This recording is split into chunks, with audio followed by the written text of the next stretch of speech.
స్నేహితులారా, ఈ సమయమును బట్టి దేవునికి వందనాలు తెలియజేస్తూ ఉన్నాను. ప్రేమపూర్వకముగా మిమ్మల్ని అందరినీ వాక్య ధ్యానంలోనికి ఆహ్వానిస్తూ ఉన్నాను. ఎలాంటి వస్త్రములు ధరించాలి అనే ఆలోచనను మీతో కూడా పంచుకోవడానికి ఇష్టపడుతూ ఉన్నాను కనుక దేవుని యొక్క వాక్యమును మీరు ముగింపు వరకు ఆలకించాలని మీ కుటుంబ సభ్యులతోనూ తోటి విశ్వాసులతోనూ ఈ వీడియో షేర్ చేసుకోవాలని మీ ప్రార్థన మనవులు ఎట్టివైనా దయచేసి ఫోన్ కాల్ ద్వారా కానీ కామెంట్స్ రూపంలో కానీ తెలియజేయండి. నమ్మకంగా మీ కొరకు ప్రార్థించడానికి సిద్ధముగా ఉన్నాము. ఈ వీడియో మీ ఆధ్యాత్మిక జీవితములకు ఉపయోగకరంగా ఉండినట్లయితే దయచేసి ఈ ఛానల్ను సబ్స్క్రైబ్ చేసుకునవలసినదిగా మనవి చేస్తూ ఉన్నాను. లేఖనము జకర్యా గ్రంథము 3వ అధ్యాయము 4వ వచనము. ప్రశస్తమైన వస్త్రములతో నిన్ను అలంకరించుచున్నాను. స్నేహితులారా, మనందరి జీవితాలలో వస్త్రములు అనేవి చాలా ప్రాముఖ్యమైనవండి. వస్త్రములు మన శరీరాన్ని కప్పి ఉంచి అనేక దుమ్మి, ధూళి, వైరస్, బ్యాక్టీరియా లాంటి ప్రమాదకరమైన పరిస్థితుల నుండి ఎండ కానివ్వండి, వాన కానివ్వండి, చలి కానివ్వండి, ఇలాంటి ప్రకృతి సంబంధమైన అనానుకూల పరిస్థితుల నుండి మన శరీరములను కాపాడేటటువంటివిగా ఉన్నవి.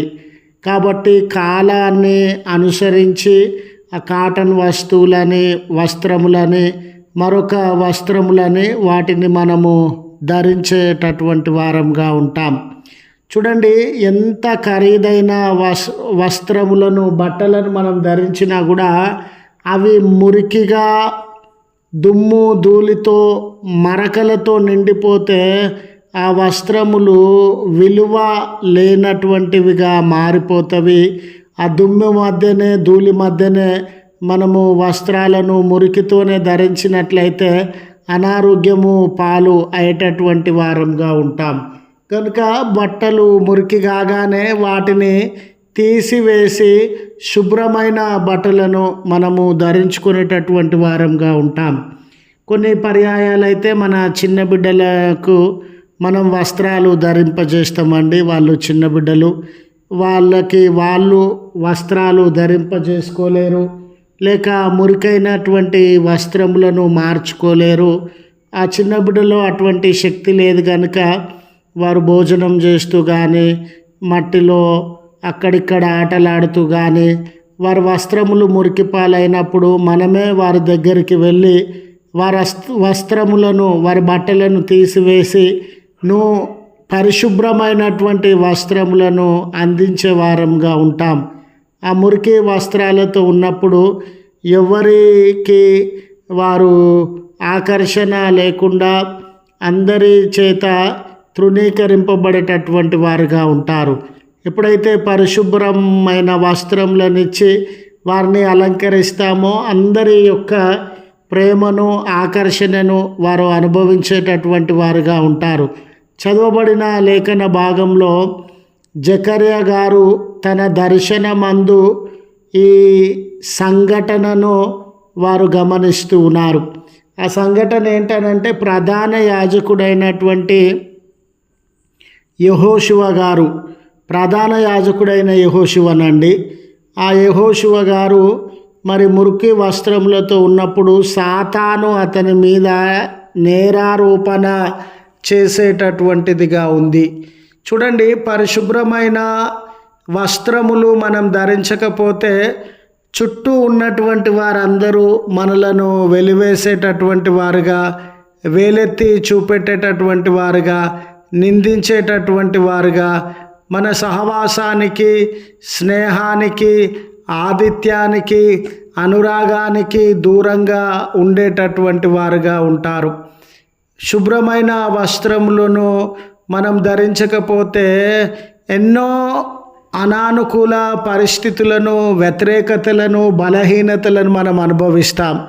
ఇక్కడ ఒక ప్రధాన యాజకుడు శుభ్రమైనటువంటి వస్త్రములు ధరించకుండా మురికి వస్త్రములను, మలినమైనటువంటి వస్త్రములను అతడు ధరించినటువంటి వాడుగా ఉన్నాడు.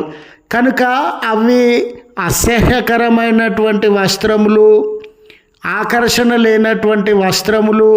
అతడు దేవుడి సేవ కొరకు ప్రత్యేకింపబడినటువంటి వ్యక్తి కనుక పరిశుద్ధమైనటువంటి దేవుని సన్నిధానంలో మురికి వస్త్రములతో ఉన్నాడు గనుక సాతాను అతని మీద నేరారోపణ చేయుచు ఉన్నది. స్నేహితులారా, మరి ఇక్కడ మురికి వస్త్రములు అంటే ఏమిటి? మనం ధరించేటటువంటి ఉన్ని, కాటను, లైనను, ఈ పాలిస్టర్ ఇలాంటి వస్త్రంలా, లేక ఖరీదైనటువంటి వస్త్రములా, తక్కువ ఖరీదైనటువంటి వస్త్రములా, బ్రాండెడ్ వస్త్రములా, సాధారణ వస్త్రములా అని మనం ఆలోచన చేస్తే స్నేహితులారా, ఇక్కడ ప్రధాన యాజకుని వస్త్రములు అనేవి అవి మురికిగా ఉండడం అనేది ఆయన యొక్క పాపాన్ని తెలియజేసేటటువంటిదిగా ఉంది. ఆయనలో ఉన్నటువంటి నేరములను, ఆయనలో ఉన్నటువంటి ద్వేషములను, ఆయనలో ఉన్నటువంటి పగను, ఆయనలో ఉన్నటువంటి వ్యతిరేకతలను, మానవుల మధ్య ప్రేమ లేకుండా ఒకరిని దూషించేవాడుగా, గాయపరిచేవాడుగా, కన్నీటికి కారణమైనటువంటి వాడుగా, బాధకు కారణమైనటువంటి వాడుగా, 10 మందిని విమర్శించుచు జీవించేటటువంటి వాడుగా, ఎవరి జీవితంలోనైనా కష్టము, నష్టం కలిగినప్పుడైతే వెకిలి నవ్వులను నవ్వేటటువంటి వాడుగా, కపటాన్ని, అసూయను తన మనసులో జీవించుకునేటటువంటి వాడుగా, ఇవన్నీ కూడా మురికి వస్త్రములుగా కనబడుతూ ఉన్నవి. దేవుని చిత్తానికి అవిధేయత కలిగి జీవించడం. చూడండి, నీ సొంత నిర్ణయాలు ఎన్నైనా ఉండొచ్చు. ఒకరిని దూషించాలన్న ఆలోచన నీలో ఉండవచ్చు, ఒకరి పరువు తీయాలన్న ఆలోచన నీలో ఉండవచ్చు, ఒకరికి నష్టం కలిగించాలన్న ఆలోచన నీలో ఉండవచ్చు. అయితే నీ ఆలోచన ముఖ్యం కాదు. ఇక్కడ నీ యొక్క తలాంపులు, నీ స్వార్థము, నువ్వు దేన్ని కోరుకుంటూ ఉన్నామో అది ప్రాముఖ్యమైనది కాదు. ఏది ప్రాముఖ్యమైనదంటే దేవుని చిత్తం ఏంటి, దేవుని ఆలోచన ఏంటి, దేవుని మనసులో ఉన్నటువంటి భావం ఏంటి. దానికి వ్యతిరేకంగా జీవించినట్లయితే అవన్నీ కూడా మన పాపం కావచ్చు, నేరం కావచ్చు, ఇతరుల పట్ల మనం కలిగి ఉన్న ద్వేషము, పగలు, అసూయలు కావచ్చు, అవన్నీ దేవుని దృష్టిలో మురికి వస్త్రాలుగా కనబడుతూ ఉన్నవి. ఈరోజు మీరైనా నేనైనా వేల కొలది రూపాయలు ఖర్చు చేసి బ్రాండెడ్ వస్త్రములను కొంటూ ఉండవచ్చు. కానీ దేవుని దృష్టిలో అవి శుభ్రమైనటువంటి వస్త్రములుగా ఉన్నవా, మురికి వస్త్రములుగా ఉన్నవా? అశుభ్రమైన వస్త్రములుగా ఉంటే మనమందరము ధన్యులమే. కపటము, వేష, అసూయలతో అవి మురికి వస్త్రములుగా ఉన్నట్లయితే దేవుడికి ఆయాసకరమైనటువంటి సంఘటన అది. అందుకే ఇక్కడ ప్రవక్త గారిలో ఉన్నటువంటి మురికి వస్త్రములు తొలగించబడి ప్రశస్తమైన, అంటే అందరికీ ఆకర్షణీయమైన, అందరికీ లాభకరమైన, మేలుకరమైన, అందరినీ తన యుద్ధకు రప్పించగలిగిన, ఎవరికి అసహ్యం వేయకుండా, ఎవరికి ఆయాసం కలగకుండా, ఎవరికి ఇబ్బంది కలిగినటువంటి నూతన ప్రశస్తమైన వస్త్రములను ప్రవక్త గారికి ధరింపజేస్తూ ఉన్నారు. స్నేహితులారా, నిజమే, ఈ దినాన మనమందరము ఎటువంటి వస్త్రములను ధరించుకున్నటువంటి వారంగా ఉన్నాం. ప్రేమ అనే వస్త్రాన్ని, దయ అనే వస్త్రాన్ని, కనికరం అనే వస్త్రాన్ని, దైవభక్తి అనే వస్త్రాన్ని, సహాయము అనే వస్త్రాన్ని, సహనము అనే వస్త్రాన్ని, మానవత్వము అనే వస్త్రాన్ని, లేక మంచితనము అనే వస్త్రాన్ని ధరించుకొని ఈ లోకంలో జీవిస్తున్నామా?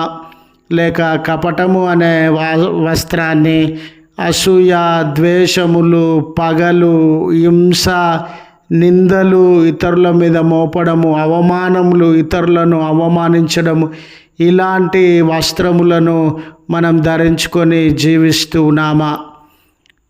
నువ్వు పరిశుభ్రమైన మంచి వస్త్రములను ధరించినట్లయితే దేవునికి ఇంపైన బిడ్డగా ఉంటావు. మనుషులకు ఎట్లుంటావు అనేది ముఖ్యం కాదు స్నేహితురాల, దేవుని దృష్టికి ఏ రీతిగా ఉంటామనేదే ప్రాముఖ్యమైనది.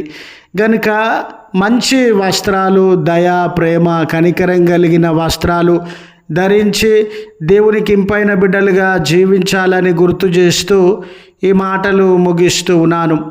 ప్రార్థించుదము. కృపగల తండ్రి, జాలిగల మా దేవ, మా అందరి జీవితాలలో వస్త్రములకు, బట్టలకి చాలా ప్రాధాన్యతనిచ్చి ఎన్నో జాగ్రత్తలను వహించి మరి అవి ఏ మోడల్లో ఉన్నవి అని, ఏ రకమైన స్టైల్లో ఉన్నవి అని, ఎంత ఖరీదైనవి అని నాణ్యమైన, ఉన్నతమైన, ఖరీదైన వస్త్రములను మేము ధరించడానికి ఇష్టపడుతూ ఉన్నామయ్యా. కొన్నిసార్లు మురికి వస్త్రములు ఉండినప్పుడు ఆ మురికి వస్త్రాలు మా ఆరోగ్యానికి చేటు చేసేటటువంటివిగా, ప్రజల మధ్య మమ్మను వెలివేసేటటువంటివిగా ఉన్నవి. అలాంటి మురికి వస్త్రములను దూరపరుచుకొని ప్రశస్తమైన, ఉదికిన, శుభ్రమైన వస్త్రములను ధరించాలని మీరు పిలుపును అందజేస్తూ ఉన్నారు. మా జీవితంలో ఒక పర్యాయము మా బ్రతుకును మీ ఎదుట తెరుస్తూ ఉన్నాం. మా హృదయములను మీ ఎదుట ఉంచుచూ ఉన్నాం. మాలో ఎవరికైనా కపటము, అసూయ, ద్వేషము, పగ, ఇతరులకు కీడు చేయడము, నష్టం చేయడము, అవమానించడము, బాధ పెట్టడము, నిందడం, మోపడము, ఇలాంటి మురికి వస్త్రములు ఉన్నట్లయితే ఒక ప్రేరేపణను వినుచు ఉన్న మా అందరిలో దయచేయండి. ఏమనంటే, నేను మురికి వస్త్రములతో ఉండినట్లయితే, ఇలాంటి మురికి జీవితము, ఇలాంటి మురికి గుణము నాలో ఉన్నట్లయితే దేవుడు నన్ను అంగీకరించడు. దేవునికి దగ్గరగా నేను జీవించలేను. దేవుని యొక్క విమోచనను, రక్షణను నేను అనుభవించలేను. కనుక దేవుడు ప్రేమ అనే నూతన వస్త్రాన్ని, క్షమాపణ అనే నూతన వస్త్రాన్ని, దయ అనే నూతన వస్త్రాన్ని, కనికరము, మంచితనము, సహోదర భావము, మానవత్వము, సహాయము అనే ఈ ప్రశస్తమైన వస్త్రములను నాకు అందించేటటువంటి వాడుగా ఉన్నాడు అని మురికి సంబంధమైన గుణములను వదిలివేసి మంచి గుణములను ధరించుకోవడానికి మీ కృప దయచేయమని బ్రతిమాలు కొనుచున్నాం. ఈ దినము ప్రత్యేకించి జన్మదినాన్ని ఏ కుమారులు, ఏ కుమార్తెలు జరుపుకొనుచు ఉన్నారో వివాహాది శుభకార్యములను గుర్తు చేసుకొనుచు మీకు కృతజ్ఞత చెల్లిస్తూ ఉన్నారు. ఆ బిడ్డలందరి కొరకు మీ ఎదుట మేము ప్రార్థన చేస్తూ ఉన్నాం.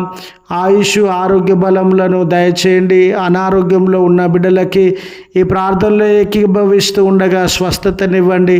ప్రయాణంలో ఉన్న బిడ్డలను ఆదరించి సురక్షితమైన ప్రయాణాన్ని దయచేసి ఆయా బిడ్డలు ఏ మనవులను మీ ఎదుట ఉంచుచూ ఉన్నారో మీ కార్యములను వారి జీవితంలో అందు జరిగించుమని క్రీస్తు పేరట వేడుకొనుచు ఉన్నాము తండ్రి. ఆమెన్. తండ్రి, కుమార, పరిశుద్ధాత్మ త్రియేక దేవుని దీవెన మనకు తోడై ఉండి మనలను కాపాడునుగాక. ఆమెన్.